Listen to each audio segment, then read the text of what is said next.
day. Speaking of soft justice, Just Stop Oil activists have been caught boasting about steering the Labour Party's policies on energy and climate change. In a secret recording, one eco-zealot can be heard gleefully bragging about the effectiveness of their tactics and how it has shaped Labour's environmental agenda.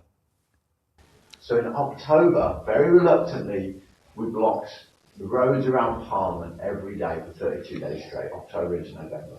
And that suddenly cut through. We were suddenly headline news. Labour suddenly shifted and said, we hate Just Stop Oil, oh, but by the way, we're going to stop new oil, coal and gas. That's how it goes, isn't it? You know? And so that's what, you know, and so then we have to escalate it again, and we blocked the gantries on the M25. But we had, throughout last year, we had 138 people in prison. We had lots of high-level action, which helps people understand the truth.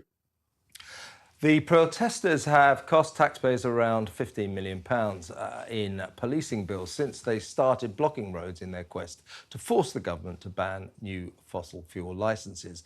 And lo and behold, Labour announced in May that it would in fact veto all new domestic oil and gas developments were it to win the next general election. Alongside the millions of pounds in donations Keir Starmer's party has received from Just Stop Oil's founder, the party is now being accused of bowing to his demands. Labour insists its policies are in the national interest, but the Tories claim the opposition is submitting to fanatics.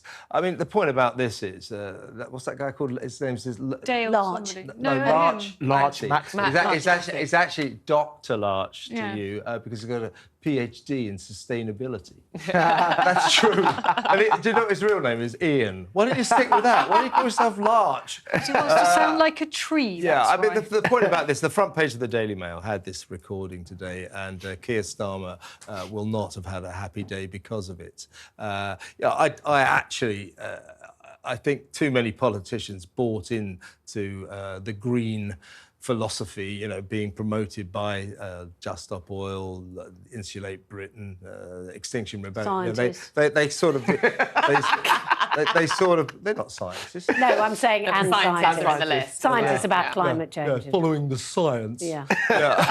Yes, Kevin. That's not distributed at all, is it, that phrase? Right. But I don't... follow journalists. That's what I actually don't Generally, think... I don't think... I think Keir Starmer and Labour, indeed, other parties as well, they do take some sort of lead from these organisations because they can see that some people like them. But to say that Just Stop Oil are writing Labour's policies, I think is a bit over the top. Yeah, I think it's a stretch. And if Labour are doing that, they've read the room wrong. Because I think most of the country do not agree with Just Stop Oil and the way that they're going about things. Agreed. But something we said there, that Just Stop Oil are giving money to Labour. It's not Just Stop Oil, it's Dale Vince. Yeah. It's not the same thing, right? No, it is not. And he's not the founder, and it's not millions and millions. No, he's I not mean, the it is founder, over a million, but it's not like tens of millions so that the whole party's in his pocket. And in he's some critical way. of their tactics sometimes as well. Like, he doesn't... Yeah, they don't speak He's to a him. regular contributor on this fine station. Yeah, and he's a great contributor too. I really like him. He's got a good There's sense no of way humour. they were swayed by Just Stop Oil. I believe it was an existing policy anyway, and it was a sensible one. It is a sensible one because, as Penny says, the scientists, the actual people who know what they're talking about... Weirdly, Kevin, I know what they're talking about. Well, they don't always. I think some Kevin, of them do. Yeah. What's your PhD in?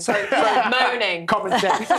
English and literature, if you want to. Actually, it's not a PhD, that's a lie. But some scientists, you know, you give me any topic, I'll find you a scientist who'll say one thing, and I'll find you another scientist who'll say the polar opposite. Kevin, which one is right? I can find you 100 scientists who say that climate change is a bad thing, and one I scientist think climate change is a bad who thing. says that humans are contributing to human beings are contributing to climate change. Not one. No. I could find 100 to 1. This is a complete canard that in fact, there's You're a massive... complete canard. There's